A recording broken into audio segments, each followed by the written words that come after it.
nag-bless ka sa aming mga ginagawa. Kaya, i-bless mo rin kami pagmalaki sa bawat isa.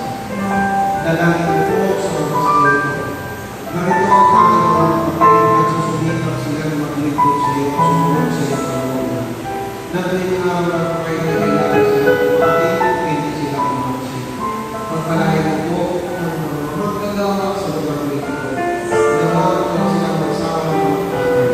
Ang coordinator, assistant coordinator, secretary sa heart ng mga committee, sa mga gospel choir, at mga info.